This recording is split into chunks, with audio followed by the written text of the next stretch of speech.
आज मैं आप लोगों को जो अपनी एक कविता सुनाने जा रही हूँ, वो कविता मैंने 2.5 साल पहले लिखी थी और इतने लोगों ने इसे वायरल किया। तो अगर लोगों को पसंद आई, ये बहुत खुशी की बात है मेरे लिए। पर ढेर सारे लोगों ने इसे अपने नाम से इधर उधर अलग अलग ग्रुप्स में या अपने टाइमलाइन पे पोस्ट किया, जो बड़ा ही मेरे लिए दुखद रहा।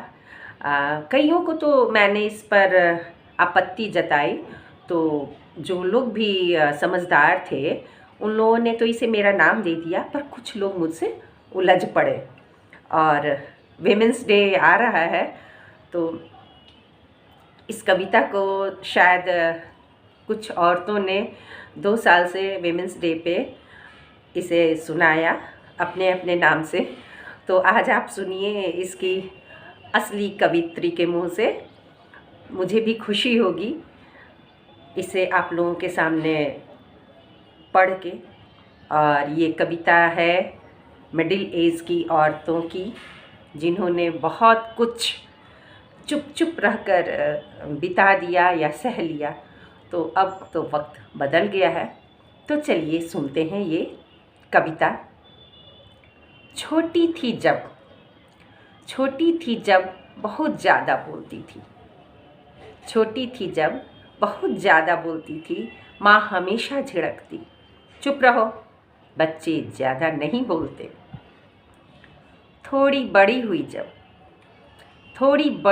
जब थोड़ा ज़्यादा बोलने पर माँ फटकार लगाती, चुप रहो, बड़ी हो रही हो। थोड़ी बड़ी हुई जब थोड़ा ज़्यादा बोलने पर माँ फटकार लगाती, चुप रहो, बड़ी हो रही हो। जवान हुई जब थोड़ा भी बोलने पर माँ जोर से डपटती, चुप रहो, दूसरे के घर जाना है। ससुराल गई जब कुछ भी बोलने पर सास ने कहा, चुप रहो, ये तुम्हारा मायका नहीं है।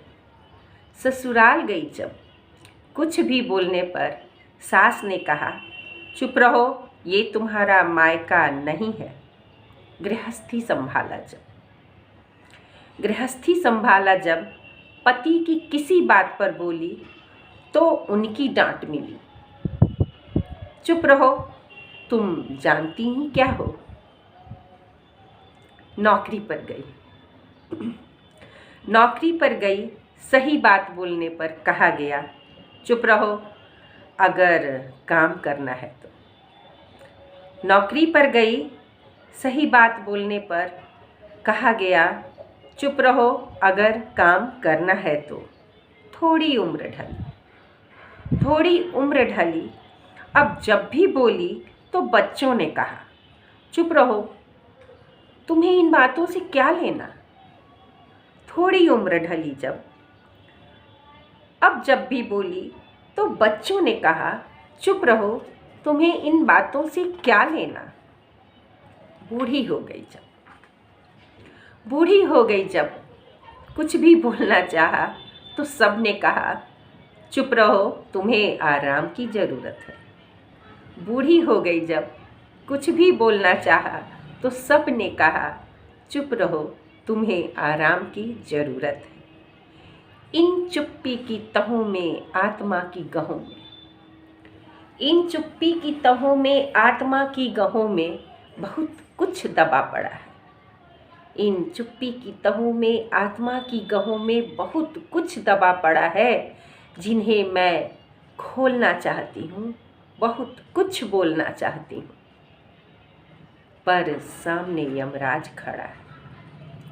इन चुप्पी की तहों में आत्मा की गहों में बहुत कुछ दबा पड़ा है, जिन्हें मैं खोलना चाहती हूँ, बहुत कुछ बोलना चाहती हूँ, पर सामने यमराज खड़ा है। कहा उसने, चुप रहो, तुम्हारा अंत आ गया है। सामने यमराज खड़ा है, कहा उसने, चुप रहो, तुम्हारा अंत आ गया है। और मैं चुपचाप चुप हो गई हमेशा के लिए। और मैं चुपचाप चुप हो गई हमेशा के लिए।